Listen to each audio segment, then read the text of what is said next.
సహోదరుడా, సహోదరి, మరి నువ్వు క్రీస్తులో ఉన్నావా, క్రీస్తులో లేవా నాకు తెలియదండి.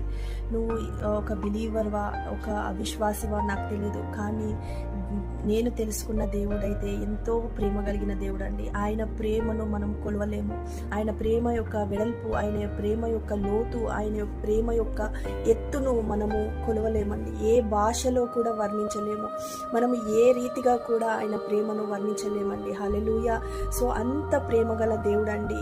ఈరోజు మనము ఎంత అవిధేయతలో ఉన్నప్పటికీ కూడా, ఈరోజు మనం ఎంత పాపంలో జీవిస్తున్నప్పటికీ కూడా, ఈరోజు నువ్వు ఎన్ని ఆజ్ఞలను ఉల్లంఘించినప్పటికీ కూడా, ఈరోజు దేవుడు నిన్ను ప్రేమించి తన ప్రియ కుమారుడైన యేసుక్రీస్తును నీ కోసము ఈ లోకంలోకి పంపించాడు.